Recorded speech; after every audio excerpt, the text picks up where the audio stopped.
Hello, Sagittarius, Sun, Moon, Rising, and Venus signs. Kamusta kayo? Sana po'y nasa mabuti kayong kalagayan. Welcome back po sa Star Tarot. Kung bago kayo rito, welcome din kayo. Thank you sa inyong support.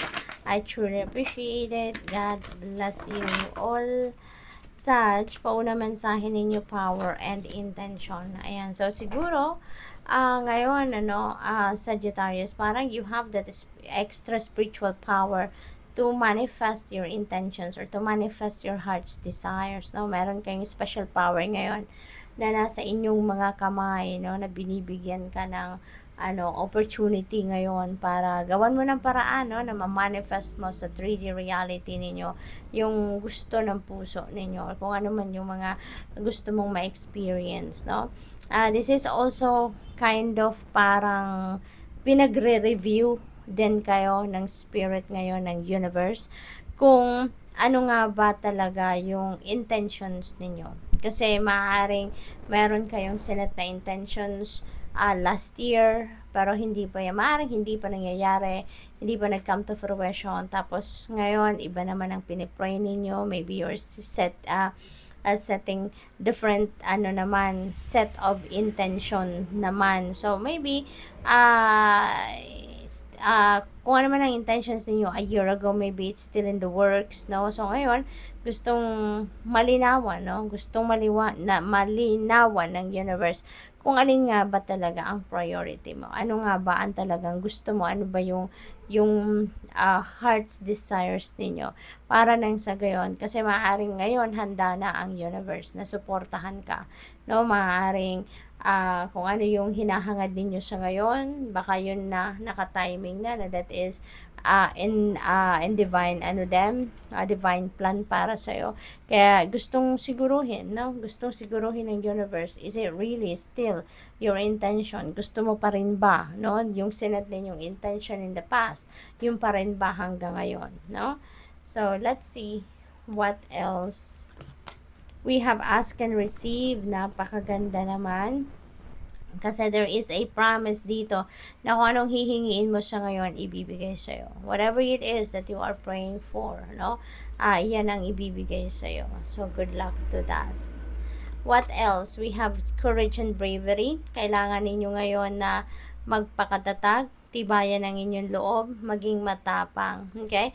Maybe you have maybe there is a situation wherein kailangan ninyo ngayon na buhayin ang courage ninyo, no? Kailangan ninyo na magpakatapang kayo sa ngayon, para maharap ninyo squarely kung ano man itong sitwasyon na ito. Expect miracles. Wow, tignan ninyo yung angel, no? Bukang-buka yung kanyang mga wings, parang naggaganon, bumubuka-buka sa excitement, So this could be you, no? Ganyan siguro ang itsura ninyo, na ganun kayo ka-excited, ganun kayo kasaya, no? Sa ngayon, dahil merong paparating na mga miracles, may mga answered prayers siguro dito, 'di ba? Wondrous events are maybe sent your way, kaya talagang you can expect miracles sa ngayon. Siguro mga hindi ninyo inaasahang sitwasyon ang maaaring dumating, no? Sa buhay ninyo sa ngayon, Sag. So tingnan natin kung ano pa ang ganap. Wow, this is very cute, no? Angel. Sabi rito, nobody's life is perfect. Diba? Wala naman sigurong nag-iisip na ang buhay ay perfecto, pero wala, Nobody's life is perfect. When you're going through tough times, keep on going. It's brighter ahead. Ayan. So, lahat naman tayo, no? At some point, merong problema, at some point merong challenge na nararanasan, but that doesn't mean na titigil na tayo. That doesn't mean na kapag may problema hanggang doon na lang ang buhay natin. Hindi, 'di ba? We really need to keep on going, because sa mga problema na yan, we should remember that is part of our life's journey. That is part of our soul's growth, no? Hindi tayo mag-i-evolve into something better or into someone better if puro magandang nangyari, no? Kung puro smooth sailing. Kaya parte yan ng buhay kasama yan. Kumbaga, that is, yung yung mga challenges na yan, yung mga problema na yan, that is one ingredient, no, sa buhay natin para tayo mas maging magaling, matibay, maging resilient, maging matapang, yung ganon. So, just keep on going, no, just keep on going because it's brighter ahead. There is something, no, there's always, di ba nga may kasabihan na there's always, a rainbow after the rain, di ba? Pagkatapos ng ulan, may rainbow. Pagkatapos ng bagyo, merong araw na sisikat, hindi ba? Ganun ang buhay. So, what else? Ang cute, oh. So, we have life is full of choices. Choose wisely.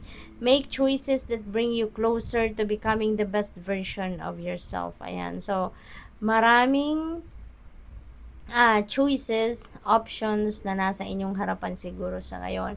Maybe there are various opportunities and possibilities on your way, or maybe nandiyan na right before your eyes, at iniimbitahan ka rito na mamili ka wisely. Okay?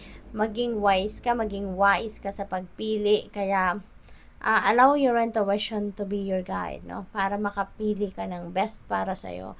Magabayan ka, no? Na mapili mo kung ano yung makakatulong sa'yo para lumabas ang best version mo, or matulungan ka na maging mas mas mag-evolve ka into someone na so much better than kung ano ka noon or kahapon, 'di ba? So what else? So, sa message sa inyo rito, be kind always. Oh, napaka-sweet naman. Be kind always, even when someone doesn't seem to deserve kindness. Be kind anyway, for you know not of their struggles. That's very true, diba? Minsan may mga taong nasasalubong tayo or na-encounter natin sa mga opisina or kung saan man tayo pumupunta na nagsusuplada, nakasimangot, yung mga ganon. We don't know, no, kung anong pinagdadaanan nila. Kaya, wag na lang natin, kumbaga, wag na lang natin patulan, 'di ba? Ang kaanuhan nila, yung pinapakita nilang hindi masyadong magandang pag-uugali sa atin, because we never know kung anong pinagdadaanan din nila. So, let's just choose to be kind. Kasi 'di ba nga, meron din kasabihan na kapag binato tayo ng bato, batuhin na lang din natin ng tinapay, hindi ba? Kasi hindi rin naman natin alam kung saan sila nanggagaling, 'di ba? Hindi natin alam kung ano ang pinagdadaanan ng mga taong ito. Kaya maging mabait na lang tayo sa kanila.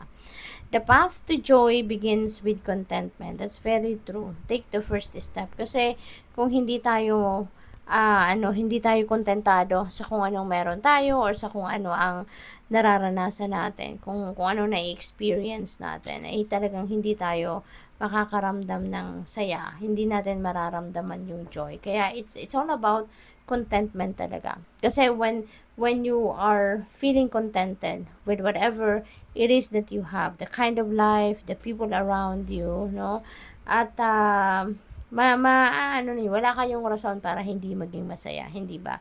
Pero kung hindi tayo nakokontento, yun, no, kung ano-anong negativity ang naiisip natin, no, we are feeling lack, we are feeling scarce, we are feeling bored, dissatisfied sa buhay, 'di ba? Kasi hindi tayo makontento. Pero ano man ang meron tayo, kung kontentado tayo, no? Kung kahit ikumpara ninyo ang quantity or whatever, no, versus other people, kung kahit sa maliit na bagay, kontentado ka na dyan, for sure magiging masaya ka, no? Kasi parang yun ang equivalent ng contentment. It's happiness and joy.